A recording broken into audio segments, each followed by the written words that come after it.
How's it, fellow traders? Welcome back to FX Rhapsody.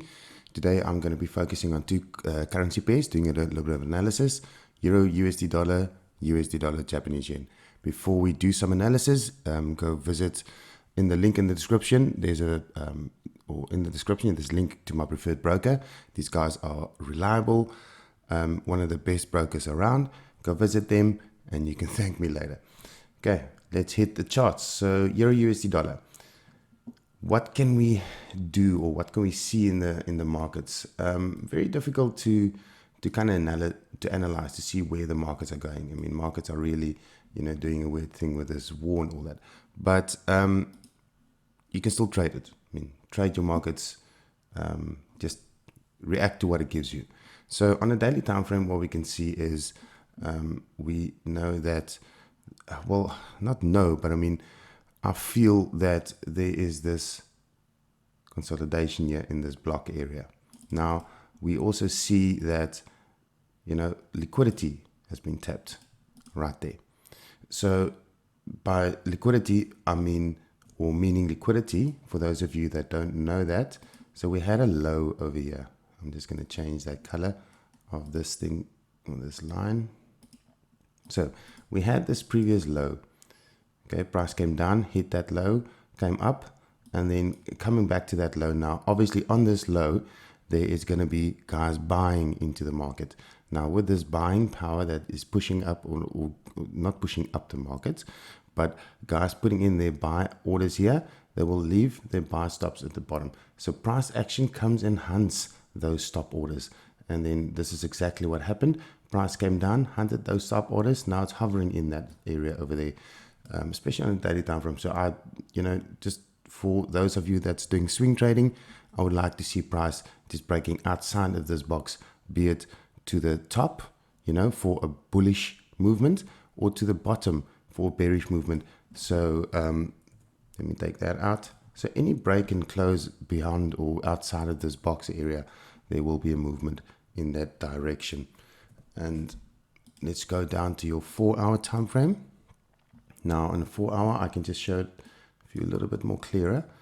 We're not going to do the box thing again. But again, you have this little, or these two zones. That one. And then let's make it even so it looks very nice.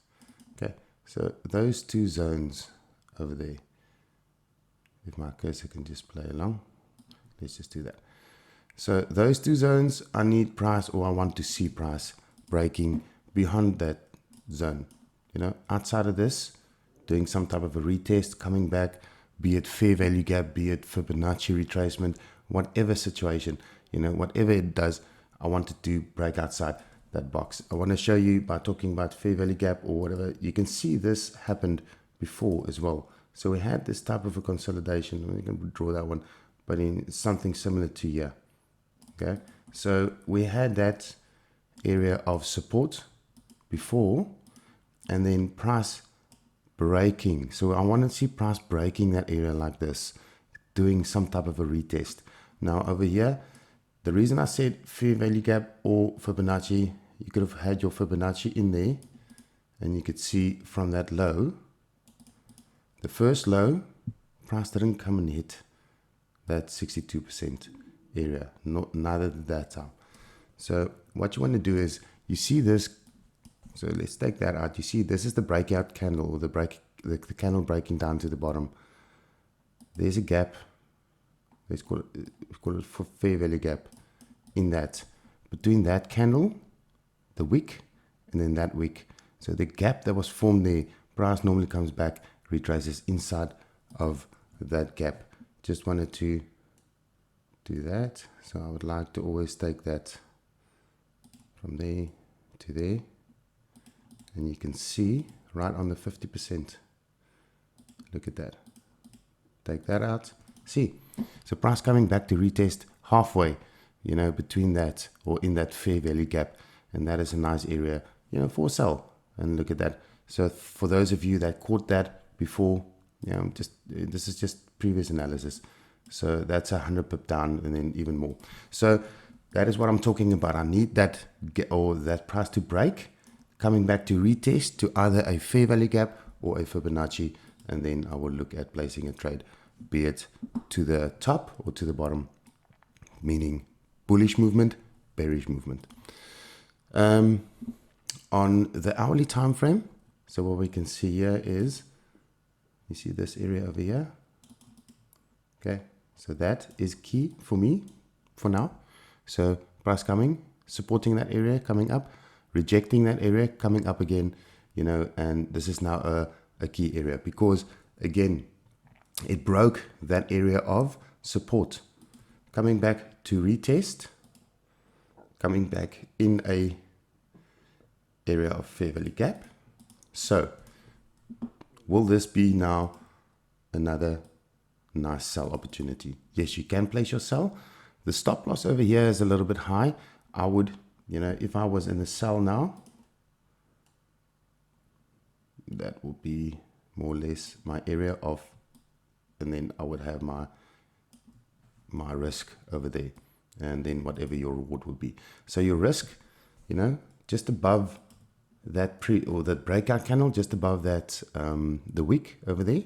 So if price comes over there, if price breaks behind that, you know, just let's call it a no trade. So again, we want price, if there's a direction it needs to follow, or if there's a direction the price is going to go into, I would like to see price breaking behind these 2 points, because that for me is currently your previous low and your previous high. So that is going to be breaking of structure.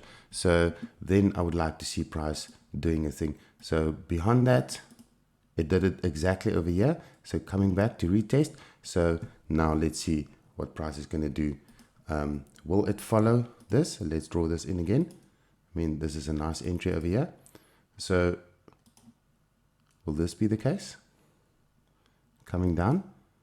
And again, this is now price action, hunting these liquidity areas, because any type of movement to the upside, so you'll have that movement to the upside, that retracement, there's going to be sell orders, buy orders lying at the bottom, coming down again, buy orders again. So you'll have all these orders and all these liquidity that's lying in the market. So the price is going to hunt those areas, and then with that hunting those areas, you understand that there is going to be liquidity left to the top for price to go and hunt. So if price goes down to this side, you will see some liquidity that's going to be lying here, and eventually price is going to turn and go hunt that.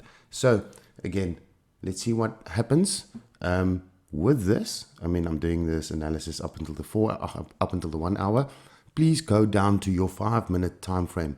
That is the time frame that I love placing my entries. So exactly the analysis I'm doing here for this break, you just dot out your previous highs, previous lows. You look for that break in structure, coming back to retest, be it fair value gap, be it Fibonacci. Use all of this information that I'm doing here just on a 5 minutes.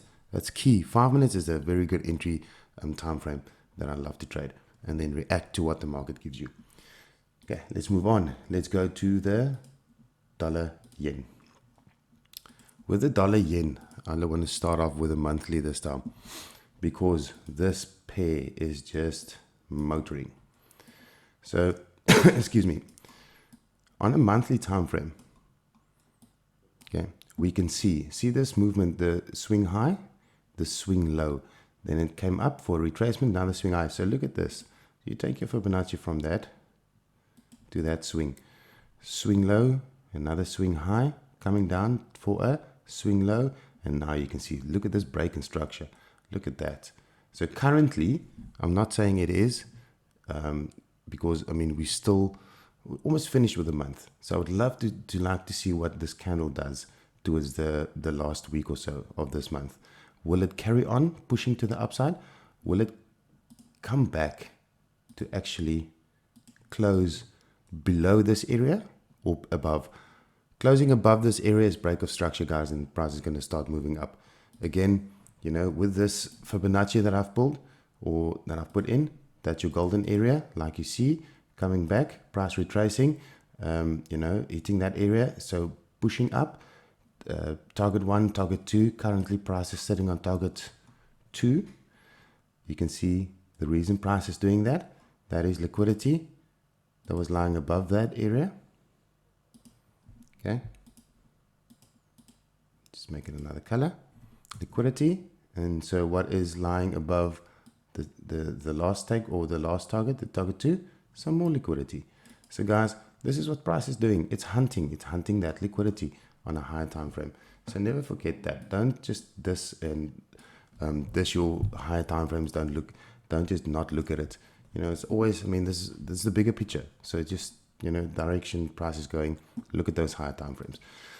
So again, now we're looking at that price. So what is price going to do? Is it going to pull back the last week or this last week of this month? You know, this is going to be interesting to see. So again, we see this big bullish movement to the upside on a daily time frame. We do have this area currently that price is now respecting. So this is an area of rejection in the market. So resistance in the market. We have got this small little area over here, especially on the daily time frame. Don't like to make it blue. That's for liquidity. So we have that area of, let's call it structure, support. But again, I want you to look at this candle here. This is also a key candle right there. Bam. Just drawn a bit like this. And then like that. Again, we have seen this type of candle, you know, acts as a structure support area. Price going up, breaking that, just supporting that area, and poof, going up. So we have got these two areas in the market. Will price come down and, you know, break below? This was the previous high of that month. This is now the last push of that monthly candle, like we saw on the monthly candle. This is last push. So will this, you know, price this week fall down to just below this area of support? We will have to look. Or like I said, price can just push up to that, you know, third target, that negative 100% that's lying on the top there, you know, to hunt more liquidity that we saw just on the monthly time frame. Don't know what's going to happen. We will have to look and see, react to what the market gives you. 4 hour, but again, you don't have to wait. So we do know that that's the areas that we're looking at, but you can trade in between, guys. I mean, we have got this area. This is now 4 hour. So we have got this area at the top, like we just saw. We have got this huge, you know, area at the bottom here. That is your support, resistance, sorry. So the gap in between the two, you know, is quite big. I mean, for those of you that, you know, it's 150 pips. So 150 pips depending on your lot size. I mean, that is, you know, it's tradable, you know. So we need to, you know, inside this block, don't just wait for price to break and close beyond it, except if you are a swing trader. Otherwise, daytime traders, trade the block, trade within it. And the way we do it is we go to the lower time frames. You know, whatever the market gives you, trade it. 1 hour time frame, let's have a look. Here we go, just minimize it a little bit so we can see a little bit clearer.